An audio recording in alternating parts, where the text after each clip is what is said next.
नेता सचिन पायलट ने 2024 के लोकसभा चुनाव से पहले केंद्र की भाजपा सरकार और नरेंद्र मोदी पर निशाना साधा है।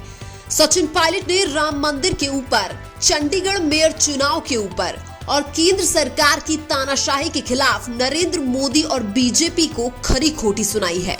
इसके अलावा सचिन पायलट ने दावा किया है कि आने वाले लोकसभा चुनाव में कांग्रेस और इंडिया अलायंस को भारत में बहुमत मिलेगा। पायलट ने कहा है कि बीजेपी घबराई हुई है। इंडिया गठबंधन के पास 65% वोट है, जबकि एनडीए के पास मात्र 35% वोट है।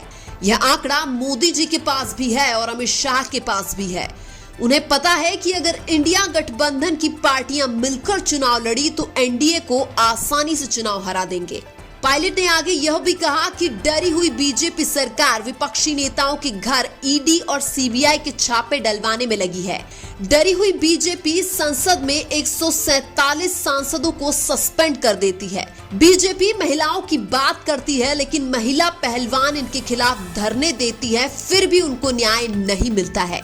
आगे पायलट ने यह भी कहा कि केंद्र में बीजेपी की सरकार बनी थी, तब इन्होंने बड़े बड़े वादे किए थे, लेकिन कुछ भी नहीं हुआ। मैं कहना चाहता हूं, बीजेपी ने कोई भी काम नहीं करवाया है।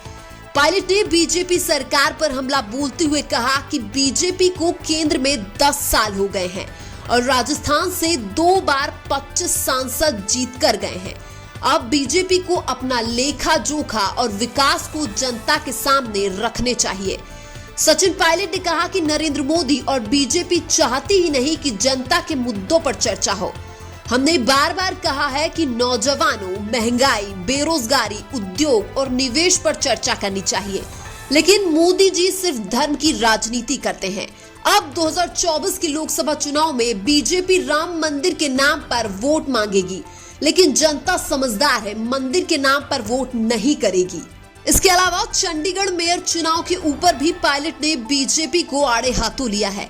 पायलट ने बीजेपी पर निशाना साधते हुए कहा कि बीजेपी जनता का ध्यान भटकाने के लिए लगातार कोई न कोई मुद्दा लेकर आती रहती है।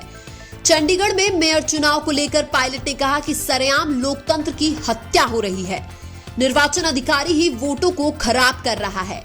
विपक्ष के पास बहुमत होने के बावजूद भी बीजेपी जीत रही है। यह किस बात का प्रतीक है? सारे मुद्दों को लेकर पूरा विपक्ष, कांग्रेस और राहुल गांधी का जो कहना है उसको जनता सुन रही है। हम तो इतना चाहते हैं कि केंद्र की बीजेपी सरकार कामकाज का लेखा जोखा दे और जनता से वोट मांगे। मोदी जी को और बीजेपी को धर्म के नाम पर वोट मांगना बंद करना चाहिए।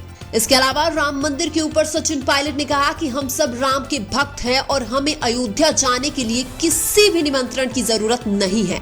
जिस दिन हमारा मन होगा हम अयोध्या जाएंगे और भगवान श्री राम के दर्शन करेंगे। लेकिन बीजेपी राम मंदिर के निर्माण के ऊपर जो राजनीति कर रही है वो सरासर गलत है।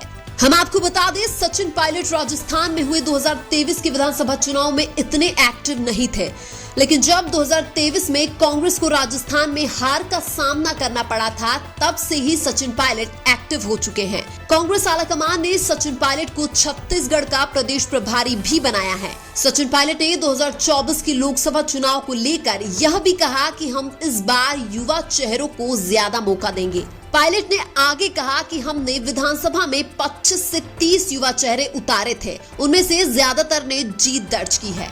इसलिए आने वाले लोकसभा चुनाव में शिक्षित और युवा चेहरों को कांग्रेस आगे बढ़ने का पूरा मौका देगी। इसके अलावा सचिन पायलट ने लोकसभा चुनाव लड़ने के सवाल पर जवाब दिया कि हमारी पार्टी में बातचीत करके ही कोई फैसला किया जाता है।